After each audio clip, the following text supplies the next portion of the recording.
Fala galera, tudo bem? A Reforma Protestante foi um dos grandes movimentos que marcaram, em especial, o século XVI. Um movimento que provocou literalmente uma grande divisão dentro do mundo católico, em especial dentro da instituição Igreja Católica, e marcou uma nova dinâmica das relações políticas, sociais e econômicas a partir desse contexto. E hoje a gente vai tratar mais especificamente das ideias do Lutero, da Reforma Luterana. Mas se você quer saber um pouquinho mais sobre a Reforma Protestante, o contexto em que ela aconteceu, dá uma olhadinha na descrição que tem um link aqui do vídeo que fala sobre esse contexto. Hoje a gente vai tentar entender e compreender um pouquinho de por que o Lutero vai ser o grande nome da Reforma Protestante e por que essa reforma acontece lá na Alemanha nesse sentido. Então, voltando um pouco no tempo, precisamos entender algumas relações políticas e sociais que se davam e que se desenhavam nesta região que naquele momento da história do século XVI era formado pelo Sacro Império Romano Germânico, que hoje formam os países da Alemanha, Áustria, Bélgica, Holanda, basicamente aqueles países que são banhados pelo Mar do Norte e pelo Mar Báltico, ali no norte da Europa. Então esses países formavam este Sacro Império Romano-Germânico. E este império tinha uma relação, às vezes, muito conturbada com o papado romano, já que neste momento, dentro desse contexto do século XVI, nós temos outras grandes forças políticas sociais despontando no mundo. Até o final da Idade Média, a Igreja Católica foi a grande instituição que influenciou e que ditava literalmente as regras do jogo social, dentro das relações políticas, econômicas, influenciando diretamente todas essas relações. Só que a partir do século XV e do século XVI, as transformações mudaram um pouco essa estrutura. Nós temos os estados absolutistas surgindo nesse momento, então nós temos vários imperadores, reis consolidando seus poderes, e dentro desta consolidação de poder, a Igreja Católica transforma-se em um grande empecilho, pelo poder político e econômico que ela tem sobre as pessoas nesse momento. Outro grupo que forma uma grande força social nesse momento é a burguesia, classe comercial que vem enriquecendo desde o século XIII, do século XIV, com o grande renascimento do comércio, e nesse momento consolida-se como um grande grupo social que também vê na Igreja Católica um grande empecilho, em especial pela condenação das suas práticas, já que a Igreja Católica tinha a teoria do preço justo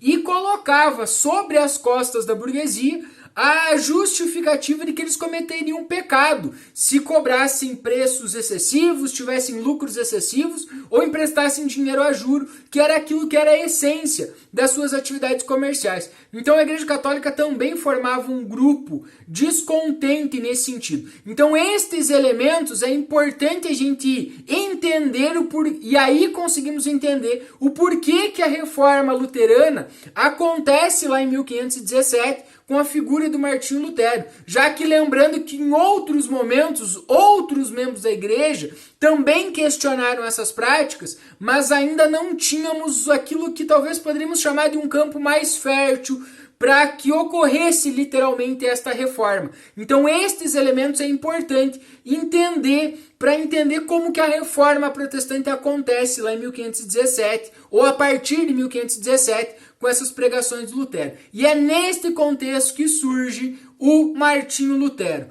um monge agostiniano que nasce lá em 1483 na Alemanha, que num primeiro momento vem de uma família de educação muito rígida, aonde vai estudar direito e num determinado momento da vida dele ele se pega em frente, em meio a uma grande tempestade, e no meio dessa tempestade ele faz uma promessa, que se ele saísse salvo daquela imensidão de raios que caía naquele momento, ele dedicaria a sua vida à vida religiosa. E é o que acontece. Ele se salva da tempestade e a partir dali dedica-se à vida religiosa, literalmente. Tá? Ingressa em um convento agostiniano, começa sua formação enquanto membro do clero.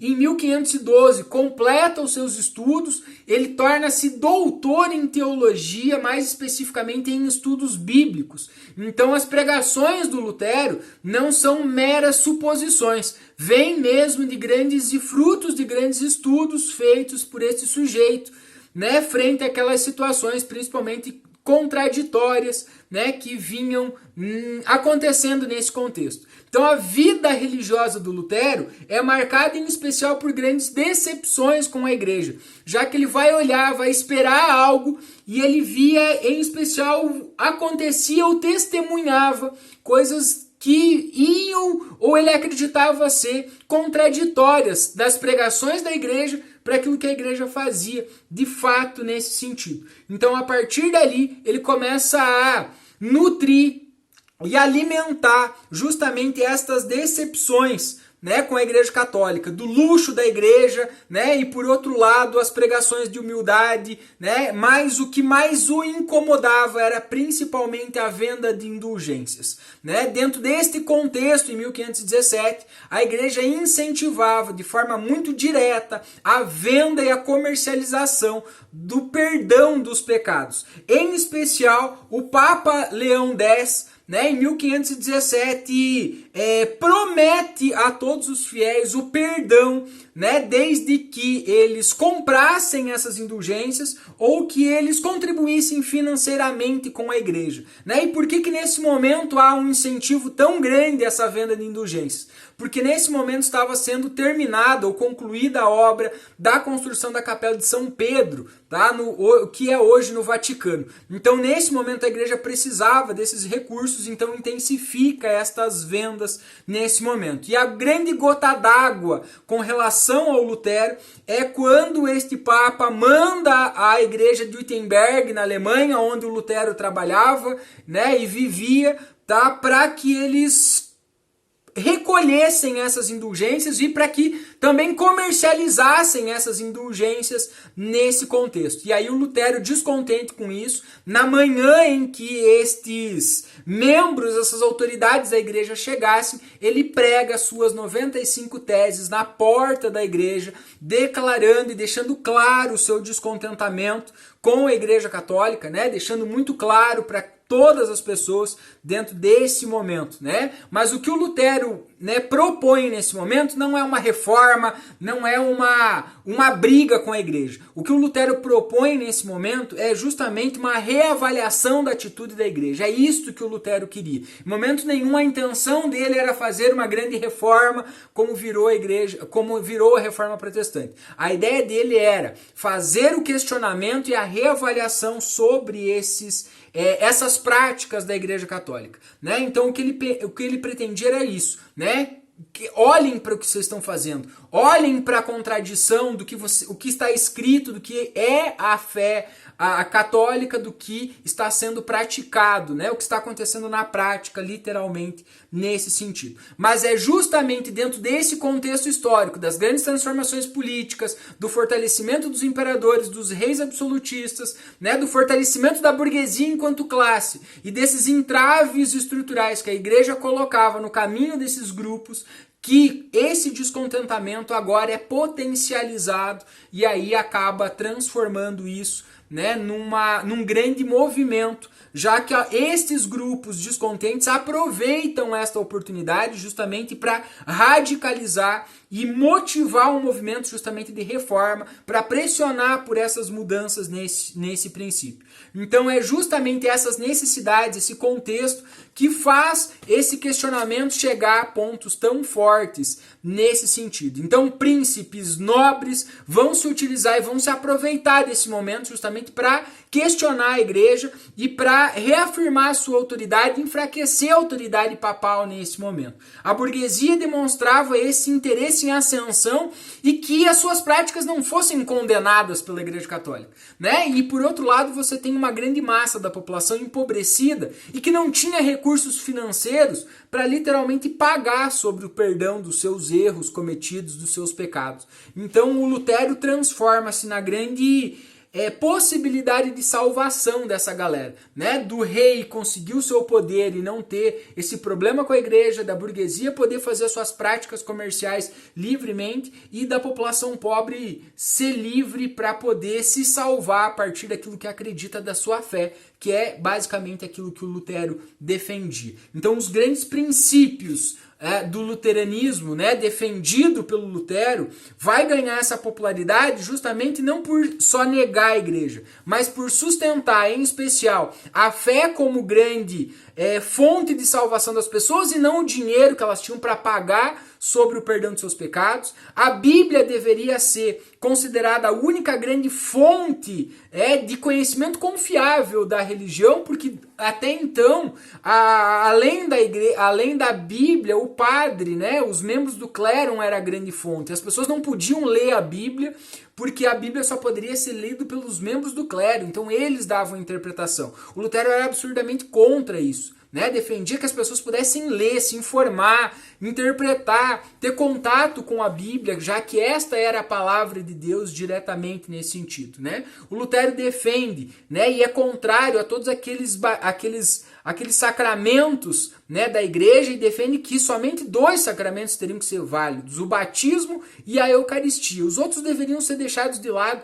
não como grandes elementos válidos da fé nesse sentido. Também criticava o culto aos santos, a venda, né, de imagens, literalmente nesse sentido. Questionava a concepção que o Papa era um cara infalível, literalmente, né? Também defendia a ideia de que o Papa era um ser humano como qualquer outro, também poderia errar, né? Defendia o fim do celibato clerical, a ideia de que os padres não poderiam casar, constituir família, então era a favor da liberdade a isso, tá? E sustentava que as missas deveriam ser feitas e rezadas nas línguas nativas dos povos, né? Não somente em latim, para que as pessoas entendessem, para que as pessoas tivessem contato, né? Então Lutero, em especial estas teses, mas a que mais vai bater em cima, o que mais vai provocar a grande decepção do Lutero é justamente a venda de indulgências, a prática da simonia, a venda e a comercialização das relíquias, né, do fato da igreja ter se transformado nesse contexto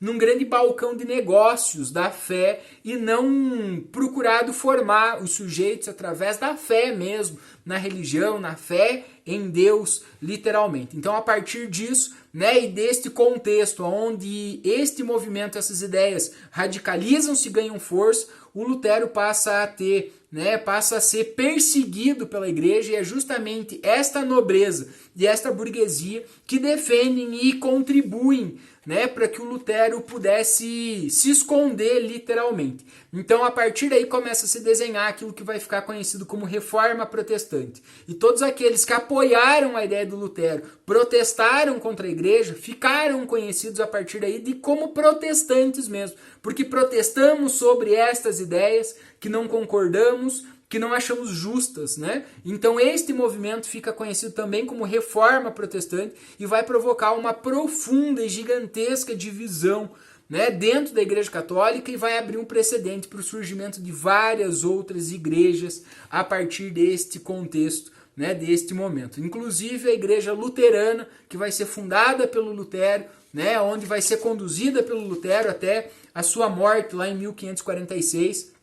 E ali ele estabelece as regras, né, baseado na Igreja Católica, mas revendo justamente todos aqueles elementos que ele não concordava com a Igreja Católica, né, com as práticas, né, contraditórias que ele via a Igreja Católica cometendo nesse contexto, tá? Então, Este é o princípio da reforma. A partir destas ideias do Lutero, este movimento vai ganhar uma força, vai ganhar contornos diferentes em vários lugares, né? Nós vamos ter a reforma calvinista, a reforma anglicana, né? Mais movidos por estas ideias do Lutero, literalmente a partir daí, ok?